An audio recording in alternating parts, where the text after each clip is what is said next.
মাজার ইস্যুকে emotionally blackmail করে এই ডিসি কে সরানো হয়েছে সিলেট থেকে।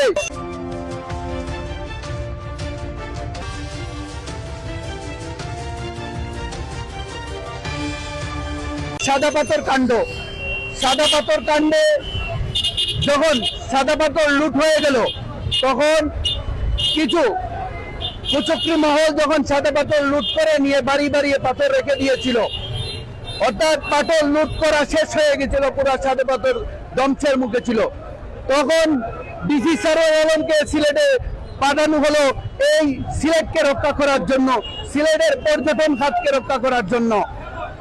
সিলেটের পর্যটন খাতকে রক্ষা করার জন্য এই ডিসি সারোয়ার আলমকে যখন সিলেটে বদলি দেওয়া হলো, তাৎক্ষণিক সিলেটের প্রত্যেকটা দুর্নীতিবাজ অফিসারদের অন্তরে যারা বেড়ে গেল, তাদের গায়ে আগুন লেগে গেল যে ডিসি সারোয়ার আলম তো আমাদেরকে ছেড়ে কথা বলবে না।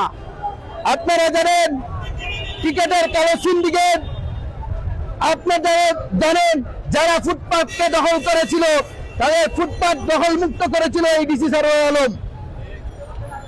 রেলের টিকেটের কালোবাজারি ছিল, সেই কালোবাজারি কালো হাত ভেঙে দিয়েছে। বাংলাদেশ বিমান এর যে টিকেটের যে কালোবাজারি ছিল, সেই কালোবাজারি কালো হাত ভেঙে দিয়েছে এই ডিসি সারোয়ার আলম। অর্থাৎ যখন যেখানে দুর্নীতি, আপনারা জানেন উসমানী মেডিকেল কলেজ হাসপাতালে দালালদের ভরপুর, সেই দালালদের দালাল সিন্ডিকেটকে কিন্তু উনি ডিসি সারোয়ার আলম ভেঙে দিয়েছেন।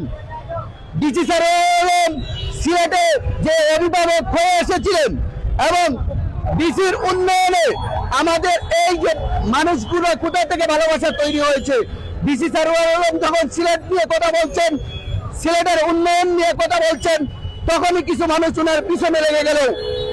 মাজার কোনো ইস্যু নয়, এর কারণ হচ্ছে এই দুর্নীতিবাজ বিভিন্ন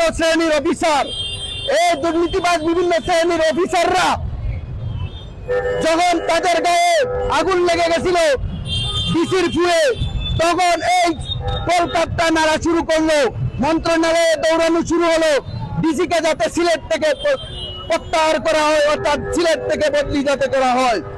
কিন্তু এন কিছু রাজনৈতিক দলের নেতা কর্মীরা সেই সিলেটের ডিসিকে তাৎক্ষণিক যখন মাজার ইস্যু আসলো, মাজার ইস্যুকে ইমোশনালি ব্ল্যাকমেইল করে এই ডিসিকে সরানো হয়েছে সিলেট থেকে। আমরা এই ডিসিকে পুনর্বহাল চাই। সিলেটের এটা প্রাণের দাবি, সিলেটবাসীর দাবি, কোনো ব্যক্তির দাবি না, কোনো ব্যানারের দাবি না, এটা পুরো সিলেটবাসীর দাবি। আমরা সব সময় সব জায়গায় এই ডিসি সারোয়ার আলমের অবদানের কথা অস্বীকার নয়, সবাই কিন্তু এই ডিসি সারোয়ার আলমের উন্নয়নকে ভালোবাসে, ওনার কাজকে ভালোবাসে, বিধায় আজকে এই ভালোবাসার টানে এইখানে রাজপথে নেমেছে। জোর বৃষ্টিকে অপেক্ষা করে রাজপথে আন্দোলন চালিয়ে যাচ্ছে, যাতে করে সিলেটের উন্নয়নের খাতিরে হলেও ডিসি সারোয়ার আলমকে সিলেটে আবার পুনর্বহাল করা হয়।